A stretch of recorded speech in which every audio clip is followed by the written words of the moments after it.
calendar 2018. And right now I'm with Michaelene Holder-March. Hi. How you doing? Great. Great stuff. It's wonderful to be here. This is my sister from another mother, right? That's right.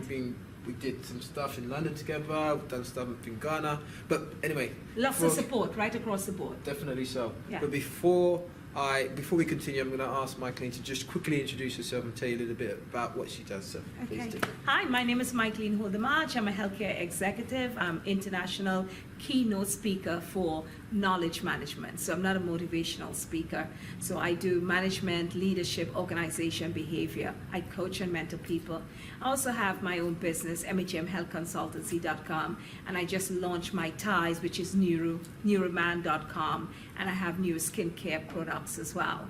And I do a lot of work around team leadership and team building, and I'm heading off to talk about cybersecurity tomorrow in San Francisco, and I'm also going to Texas. So this is really global, and you're a global king in regards to Scrum mastery.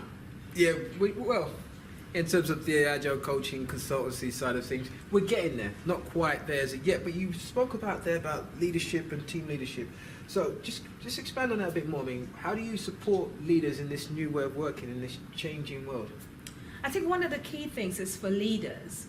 You know, people tend to think as soon as they hear the word leader, they think, a leader must be a chief executive, must be a director, must be a manager. You can be a leader and don't hold those positions. Those are job positions.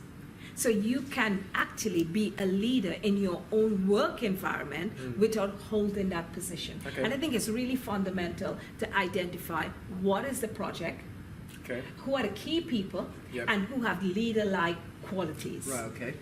And that actually helps, because then you can bring all these key people who have that leadership skills to bring them to the table, because they are normally influencers. Okay.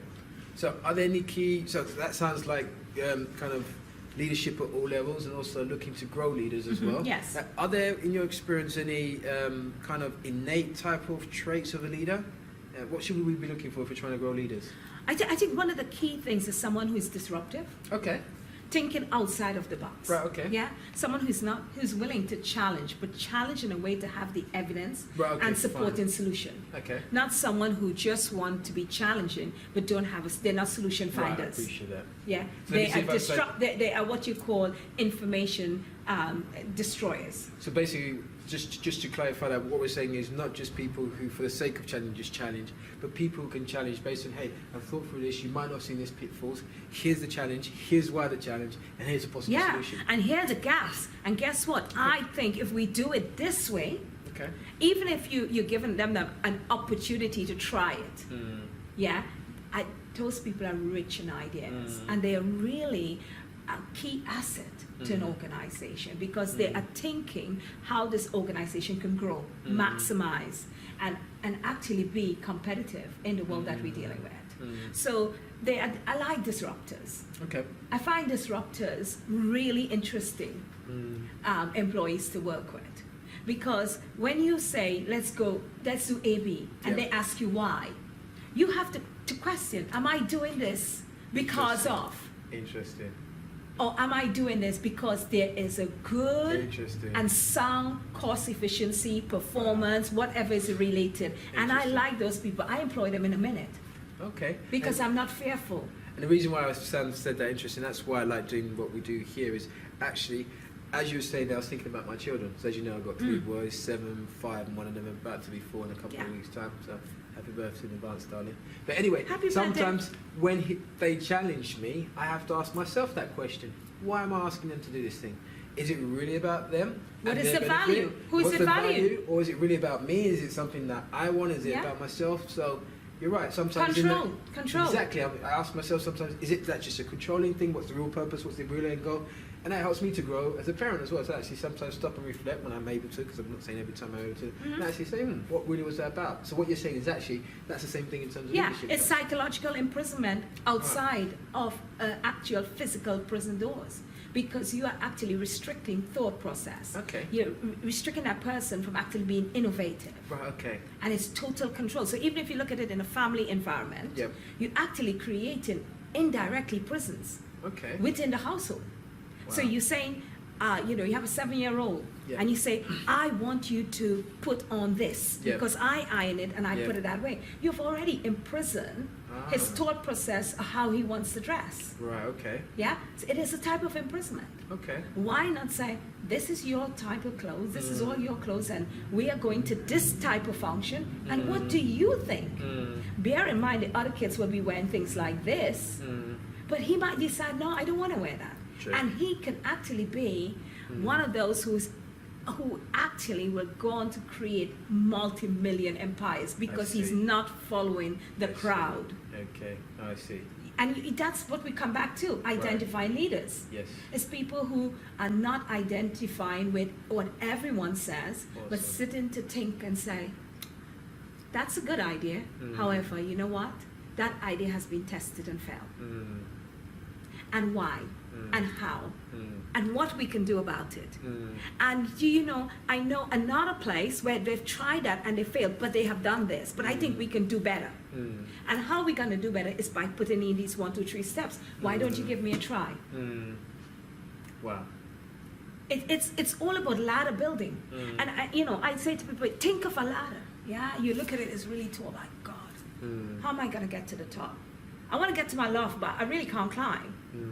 How are you going to do that? You got to take one step at a time. But the first thing you have to be is get some sort of bravery. And some of us are really the type that we need to be followers. And there's nothing wrong with being a follower. I want to say this, but following what and why? Purpose as well. What's going on there? It must be purpose driven. Yes. Happy to follow. I happy to follow, but I need to know why. Why are you taking me to the river? What's the purpose? What is the purpose? What is the value? How long am I going to be staying down in the river? What is the possibility of me crossing the river? Who has the skills to make me cross that river? Do you know what I mean? Yeah. It's about looking at it in this aspect whereby you're no longer looking at the cake. When I teach, I say, think about a cake. Okay. Yeah? And for years, we know that cake is eggs, flour, sugar, right? And someone came up with a great idea, eggless cake. You can have cakes now with no eggs. That is what you call an innovative, disruptive thinker. Yeah, and this is what we need. This is what we need. So, I say to people when I have friends who have kids and they go, "Oh, my kids are driving me crazy." You got to be innovative. Of course. And lift that and put it into the Yeah. work environment. It's the same thing. You have people who are bored, Yeah. who have HR issues, sick, absent, don't come in, fall asleep at work. What is their skills? Have you done a mapping of their skills? Because you might have them in a position at work, a title, but you know what? They don't like that job. It's funny that you just mentioned title, because when you're just talking about leadership and all these great examples that you've given us, that are not just relevant in the organisation but in life as well, I was just thinking, actually, that's the case. Who are the people that we remember as leaders? Your Gandhis, your Muhammad Ali, your Nelson Mandelas, your Martin Luther Kings, your Mother Teresa's. Yes. People who really had an impact and gone against the grain. But there's many leaders in leaders' roles, of prime ministers and presidents, that in our minds, other than their titles, we don't see They're them. managers. They're great managers. They're just people, right? They're great managers who have actually been put in a title, in a position, but they are not doing anything new. Yeah, I hear you. There's no newism. And that's leadership. Yeah, Right? and that is like, that is just really conformity. Okay. Right, and what happens with that? They create a culture of conformity. Okay. But when you have a disruptive leader, someone who is actually impactful, we've been doing it this way, we're not going to do it anymore. Mahatma Gandhi, whoever you want to choose to put them out there, Nelson Mandela. Okay, I'm happy to go to prison for this because I believe in a cause. Stand by this, Yeah, I stand by integrity, respect, and I stand by change. Change. The power in that is that I stand by change. And there are pillars in change that I am going to stand for because I know change will have to come. You see, it's that belief and how that belief gets, transformed and actually get, diluted into the wider community, in your wider workplace. So if you as a leader a CEO of a company, or like myself as a director, Okay. and you don't have those basic principles, then you're not respected. You become a figurehead, yeah? You're not motivating your staff. There will be no team camaraderie, yeah? People are always going to be looking for a job, Yes. and poor deliverables, poor performance, and failure in regards to the growth of the organization is doomed for failure. So where do we go from here? I think the very first thing what we have to do is that when I go into organizations, is the first thing I do ask is, CEO, when last you've been on a leadership conference and examine what you do and your capability. Because the head controls the tail. I've never seen the tail controls the head. No, the head controls the tail. Wherever the head goes, the body follows. So therefore, I need to know that from you. And once you put that question out there, people start getting, oh, you know, the ones who are not innovative, they go, oh, I don't think that's why you came here. Because they know they have not updated in any aspect. Yeah. It's just become a ritual. Yeah. It's like singing a rhyme, you know, rock-a-bye baby. Yeah, it's all the time. And so everybody who comes in with a new idea cannot penetrate that barrier, Of course. because it's rock-a-bye baby. Yeah. But I like the disruptive one. Rocking what baby? Who is that baby? How old is that baby? The baby grown up yet? As a baby, because we were still rocking the same baby. from And do 10 we years need to ago? rock? I know Of course. you are, look, I must say this, that every time I listen to you, because when it's your presentation, no matter, we are speakers here, I leave what I'm doing and I take front seat. I appreciate that. Because you cause me to think. And very few people have that power to make me think outside of the realm that I'm already traveling. Appreciate that. And so therefore, I was moved by one of the most powerful things is regarding Alexander the Great. And that again is disruptive thinking. Because for you to sit, take time and look at a strategy, it's like book Art of War, yeah? Yes. Yeah. Sun Tzu. Yeah, Those of you Sun watching. Tzu, yeah. Fantastic book. If you haven't read it, you got to go to it. Definitely. You guys out there, read that. It's a great book. Great book. You can even get it in audio now, but you got to read. And when you look at the Alexander Great strategy, I was like, wow, that is so true. 500,000, some books say. Some say 250,000. But what they do say, which is factual, Alexander the Great only had 50,000. So the exploration here in modern day thinking is how, what tools, the outcome. If you do predictability model, the outcome should have been no Alexander, no Great. Exactly. So there was stability. There was respect for the leader.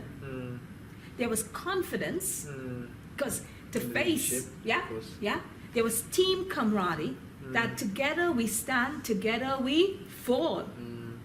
Yeah, so you see the power there. Absolutely amazing power. Yeah, not only that, is that the outcome, they knew what the outcome would be, because they predicted that no matter what, even if we fell, we will fail, and that would be in victory. In glory. In glory. It would be glory. Either way, we got to be winning. Of course. Yeah, so that is why, and they must have identified at some point that the opponent is like playing chess. The opponent is in numbers, but they don't have what it takes. They don't have the skill. Yeah. They don't have a good measurement tool. They didn't do reflective. They didn't do learning. They didn't go back and look at a good strategy. They didn't test it. There was no audit there. Exactly. There was no audit. Yeah. Yeah.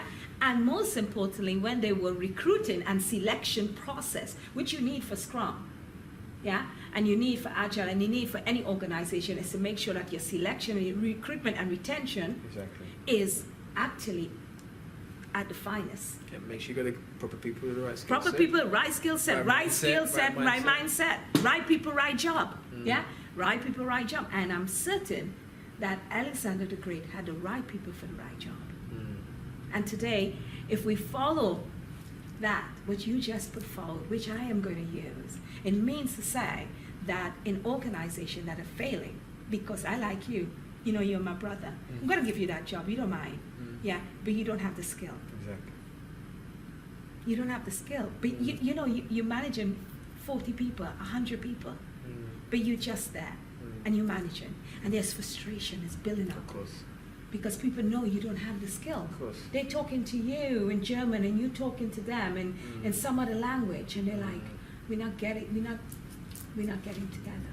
Awesome. Yeah. You have shared some really, really valuable insights. We really appreciate it. And I'm sure a lot of the listeners out there might be interested in contacting you and finding out you can also help them within their organizations, in their personal lives, in terms of leadership and all that great stuff you do. So how can they reach out and contact you? I'm on LinkedIn, Michaelene Holder-March. I say this is the best way to contact me. Go on LinkedIn, Michaelene Holder-March, and you'll be able to contact me very easily. Just send me an email message. Awesome. And any other speaking engagements coming up this year? I'm heading to San Francisco tomorrow. Okay.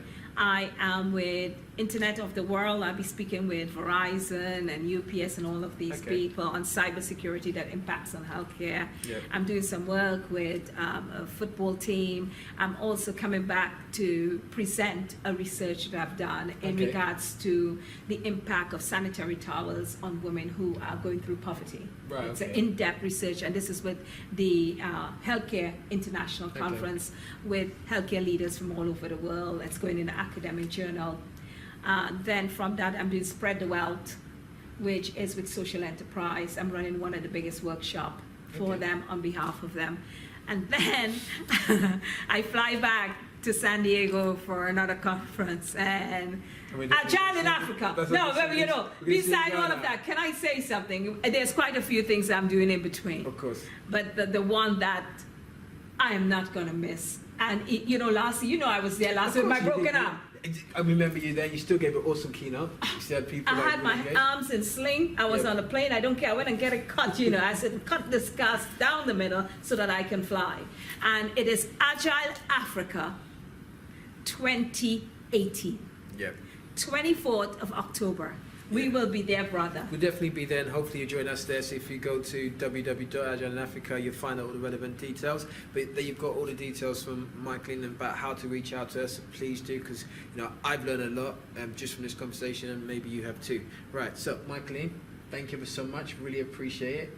As always, you are awesome, and I appreciate you. Thank you ever so much. I'm awesome, and you are extraordinary. I'll take that. Thank you very much. I Thank received that. Thank you. So there you go, guys. Right, leadership. It's about us growing, looking for disruptors, being disruptive in a constructive way, and thinking outside of the box. Thinking how can we make change in a positive way, and inspiring others to do the same. And one final thing is that anyone who are part of an organization and you have the budget for that organization, it's really important is not to let fear trap you into doing the same. Seek expert advice.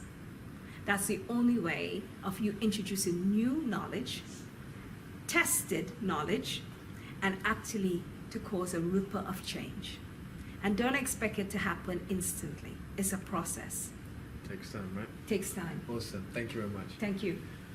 Ali Shakoya, Agile TV, Scrum Day London 2018.